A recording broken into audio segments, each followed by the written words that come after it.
Hey, so I've just ridden through 5 of the 6 tunnels on the Cal Power section of the Boyne Burnett Inland Rail Trail. I feel like a very lucky man.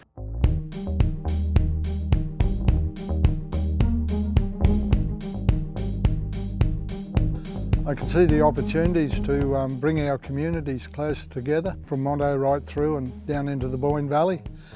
I think it's a wonderful thing, the possibility of the rail trail, and the business and economic advantages and spin-offs from the trail are fantastic, with joining landowners with opportunities for bed and breakfast. We've got the businesses in town, and since our recent challenges, we've noticed a huge increase in the amount of cycling activities in our region.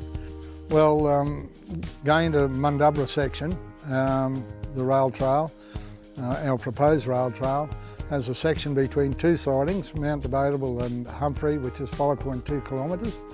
In that 5.2 kilometres we have a trestle bridge, we have our magnificent Burnett River. We have wonderful landscape with our Mount Gander.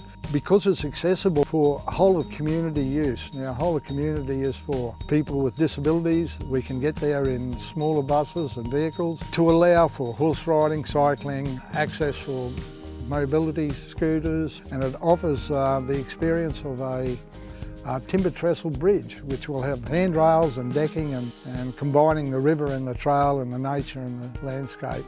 It's a must-do, and it's a small project, but it could kick us off down this end. But bearing in mind that our complete trail is our game.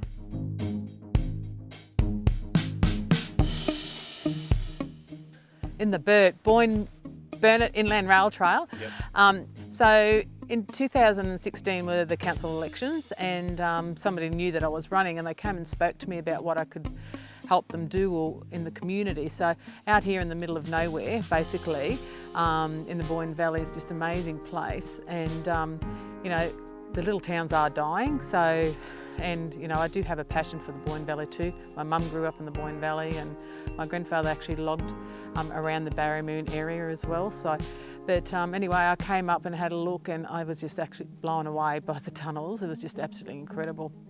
And there is 6 tunnels, and 2 tunnels are on a curve.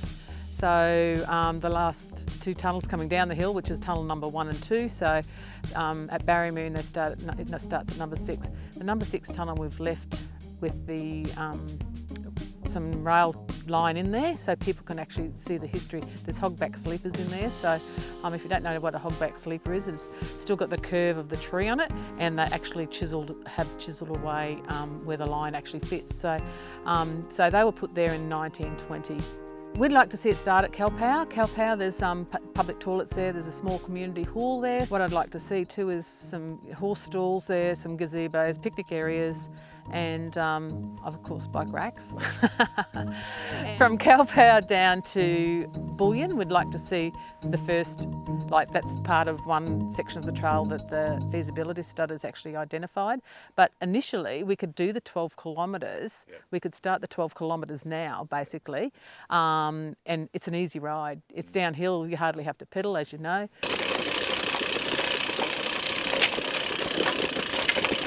A little bit of landslide from the edge, but look where we are. Oh my goodness. Oh my goodness. So this goes through the Dawes Range, and I'm told that's Crumbat Tops over there, which is a fantastic national park area as well. Wow. Wow, wow, wow. So I've spent a couple of days with the organisers of the Boyne Burnett Inland Rail Trail, and you know, it's a great trail. It's going to be a fantastic tourism asset for Queensland, and I'm super excited about it. I got to see the Gander to Mundubbera section with Mike and his crew from Gander, and it has the history and the engineering and amazing bridges as the rail line travels beside the Burnett River from Gander to Mundubbera. So it's a fantastic section of rail trail. I got to see some of the Cal Power down to Bullion section of the rail trail, and the feature is tunnels. So we've got bridges, we've got scenery, we've got tunnels, but I think that's just part of the picture for the Boyne Burnett Inland Rail Trail.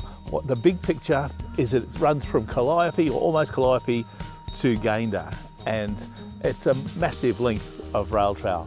Now that might seem a bit daunting to funding authorities and to the North Burnett Council and to Gladstone Council because of the length of the trail that will require maintenance as we go along, but it is a magnificent tourism asset that I think Queensland needs to build. I'm sure that Bicycle Queensland will be super keen to support the development of this trail. We'd love to see the state government and the two local councils, North Burnett and Gladstone, working towards getting this trail up and running as soon as possible. They've identified at least 3 sections of rail trail, that is the community group that's putting it together, at least 3 sections of rail trail that really could open quite soon. Brilliant rail trails get developed, people start to come, and the momentum there for completing the entire length of the trail. I know that I'm not the only person who wants to ride from Gladstone to Ipswich on the rail trails. A couple of bits of back roads between some of the towns where the trails don't exist, but linking up the Boyne Burnett Inland Rail Trail, the Kilkevin to Kingaroy Rail Trail, and the Brisbane Valley Rail Trail in pretty much a 2-week adventure from Gladstone to Ipswich. That's the great Queensland inland adventure. I'd love to be part of that. I think there's fantastic opportunities for the Boyne Burnett Inland Rail Trail. We'd love to see it go forward from here.